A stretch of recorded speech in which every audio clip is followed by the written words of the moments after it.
Hey guys, welcome back to Joe Boy Solar. This is FDR here. So thank you first and foremost for making it to this video. Must mean that you looked through most of the other videos and you had some questions, which is awesome.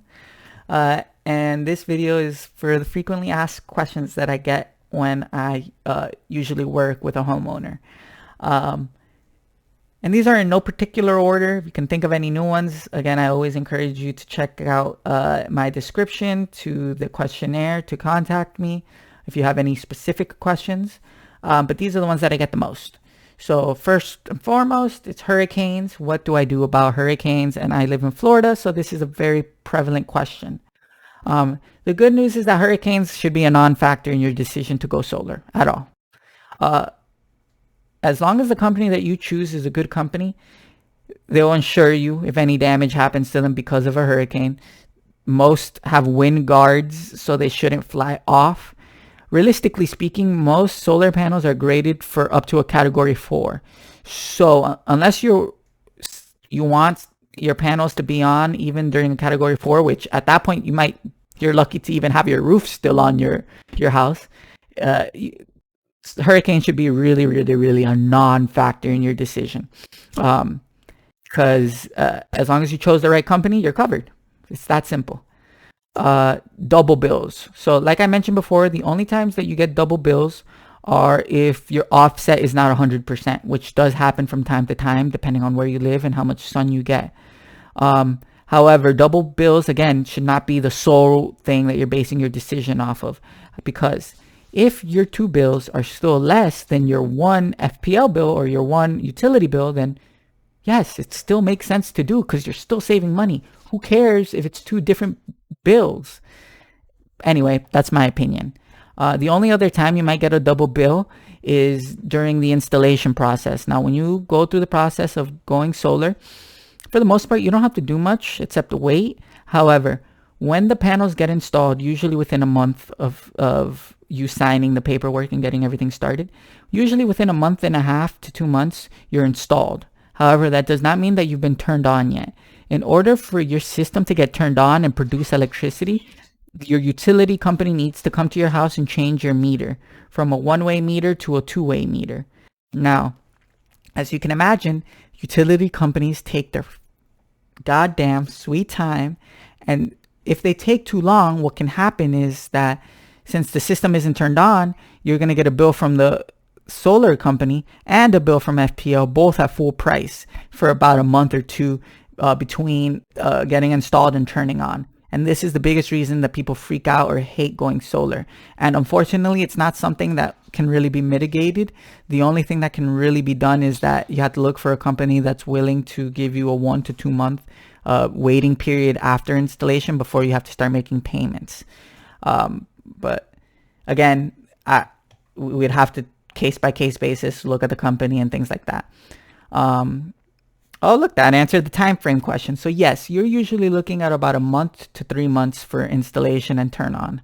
It could take longer though. I've heard horror stories of up to 9 months, but again, those are usually outliers, not necessarily the rule itself. In terms of clouds are again non-factor. Your panels will produce just fine with or without clouds. Power outages, again, this one is going to depend on if you went off grid, fully off the grid, or still tied to the grid. If you're still tied to the grid, if you get a power outage, your power is going to be out. Doesn't matter if you have solar panels. If you're not tied to the grid at all and you're fully by yourself, then if there's a power outage, as long as you have battery and energy in that battery, you're going to be good to go. You'll have electricity. Batteries themselves, I don't recommend them. I don't think the technology is there. You definitely can look into them if you're really that diehard, like it's killing you to not, to have a battery. I don't know. Some people are like that. Then go for it. Get a battery. Just make sure that you do your research because they can be very pricey. Panel lifespan, again, should be a non-factor. Any panel or any company selling panels worth their salt will sell panels that have at least a 25 to 50 year lifespan. When it comes to the type of panels, keep in mind that there's maybe one company that manufactures panels 99% of panels that get manufactured are manufactured in China or in an Asian country, or just not in America. We do not manufacture a lot. So keep that in mind as well. In terms of wiring, there should be no difference between how you use your electricity and with solar and without solar. It's going to be exactly the same. When it comes to cleaning your roof, you'll still be able to clean your roof exactly how you clean it now. There's a gap between the panel and the roof itself so that you can power wash it. Panel maintenance, again, that's going to depend on the company. But for the most part, most panels, you don't actually need to do any maintenance on them. They self-clean nowadays. So that should be, again, a non-factor. Now, if you need a new roof, that is an entirely separate question. And if you need a new roof, I can get into details in another video later. But if you need a new roof and you're interested in going solar, go solar. It makes no sense not to get a new roof and go solar at the same time. It's literally you're choosing to lose money if you don't do it.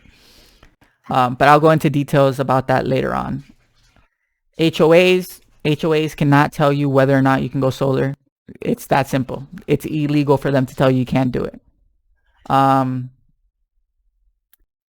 Selling your home, you're gonna make your money back. You just sell the panels with the house, you'll make your money back. I have a whole video on offset, so if you're interested in learning more about the offset, go ahead and take a look at that. But offsets, again, should not be a determining factor for you. Realistically, the biggest questions that you have to ask yourself are, do I like the company? Do I trust the company? Do I like the product? Do I trust the product? Can I afford this? And do I plan on going solar eventually at some point? If your answer to those questions are yes, yes, yes, and yes, there's no reason for you not to go solar. You could do all the research that you want, do everything that you think you can do, read all the articles, whatever. But at the end of the day, you're just wasting your time. If your answer to those 4 questions is yes, I do see this technology helping me. Yes, I do think that this company is offering me a good deal. Yes, I do think I'm going to go solar. Maybe even if I wasn't going to go today, maybe in a year or 3 years or 4 years. If all of those answers are yes, just do it. Because the longer you wait, the more money you're giving to FPL and utility companies, which sucks. And what I will leave you guys off on is this game, this idea of this game, because I think it's a very prevalent factor.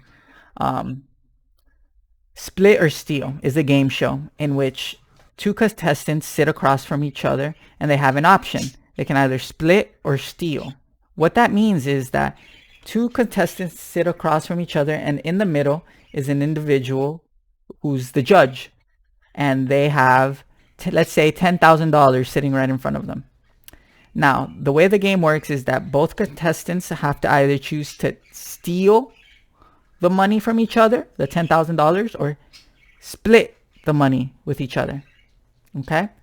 Now, if one of the contestants chooses to steal and the other contestant also chooses to steal, then neither of them get $10,000. That goes to the judge. Okay? The judge keeps the money.